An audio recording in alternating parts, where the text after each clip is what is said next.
রোফিক্সিম capsule হলো একটি শক্তিশালী অ্যান্টিবায়োটিক যার সক্রিয় উপাদান হলো সেফিক্সিম ট্রাইহাইড্রেট। এটি সেফালোস্পোরিন শ্রেণীর একটি ব্রড স্পেকট্রাম অ্যান্টিবায়োটিক যা বিস্তৃত পরিসরের ব্যাকটেরিয়াকে কার্যকরভাবে দমন করতে সক্ষম। তো আমরা এখানে সেফিক্সিম নিয়েই আলোচনা করব। চলুন জেনে নিই সেফিক্সিম কোন কোন ক্ষেত্রে ব্যবহার করা হয়।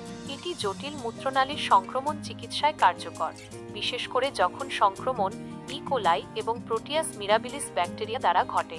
ওটাইটিস মিডিয়া অর্থাৎ কানের সংক্রমণের চিকিৎসায় এটি নির্দেশিত, যা হিমোফিলাস ইনফ্লুয়েঞ্জি, মোরাক্সেল্লা ক্যাটারালিস এবং স্ট্রেপ্টোকক্কাস পায়োজেনেস দ্বারা সৃষ্ট হতে পারে। ফ্যারিঞ্জাইটিস এবং টনসিলাইটিস, গলা এবং টনসিলের প্রদাহ এর চিকিৎসাতেও এটি ব্যবহৃত হয়, বিশেষ করে যখন স্ট্রেপ্টোকক্কাস পায়োজেনেস ব্যাকটেরিয়া এর কারণ হয়। ব্রঙ্কাইটিস এর তীব্র এবং দীর্ঘস্থায়ী উভয় প্রকারের চিকিৎসায় এটি কার্যকর। গনোরিয়া একটি যৌনবাহিত রোগ, এর চিকিৎসায় সেফিক্সিম ব্যবহার করা যেতে পারে। কিন্তু সেফিক্সিম আসলে কিভাবে কাজ করে? সেফিক্সিম ব্যাকটেরিয়ার কোষ প্রাচীর গঠনে বাধা দিয়ে কাজ করে। ব্যাকটেরিয়ার কোষ প্রাচীর তাদের বেঁচে থাকার জন্য অপরিহার্য। এই প্রাচীর গঠন ব্যাহত হওয়ার ফলে ব্যাকটেরিয়া মারা যায়, যার ফলে সংক্রমণ নির্মূল হয়। এটি ব্যাকটেরিয়ার বিরুদ্ধে একটি শক্তিশালী এবং কার্যকর অ্যান্টিবায়োটিক। তবে যে কোনো ঔষধ ব্যবহারের আগে কিছু গুরুত্বপূর্ণ বিষয় মনে রাখা জরুরি। সেফিক্সিম একটি প্রেসক্রিপশন ড্রাগ, তাই এটি শুধুমাত্র একজন রেজিস্টার্ড চিকিৎসকের পরামর্শ অনুযায়ী সেবন করা উচিত। ডাক্তারের পরামর্শ ছাড়া ডোজ পরিবর্তন করবেন না বা ঔষধ বন্ধ করবেন না।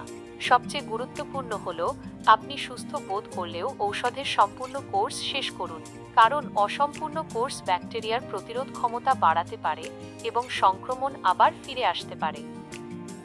কিছু সাধারণ পার্শ্ব প্রতিক্রিয়ার মধ্যে রয়েছে বমি বমি ভাব, ডায়রিয়া, পেটে ব্যথা বা মাথা ব্যথা।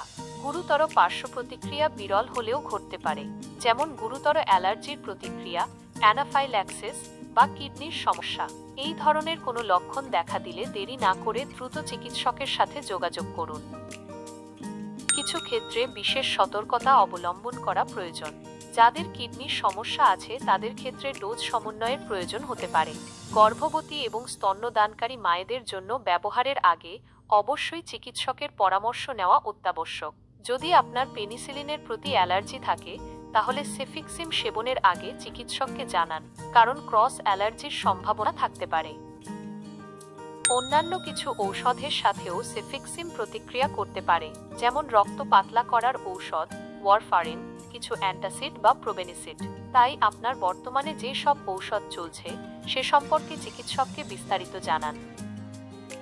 মনে রাখবেন, সেফিক্সিম একটি অত্যন্ত কার্যকর অ্যান্টিবায়োটিক যা বিভিন্ন ব্যাকটেরিয়াজনিত সংক্রমণ মোকাবেলায় সাহায্য করে। তবে এর সঠিক এবং নির্দেশিত ব্যবহার নিশ্চিত করতে সবসময় একজন স্বাস্থ্যসেবা পেশাদারের পরামর্শ নেওয়া উচিত।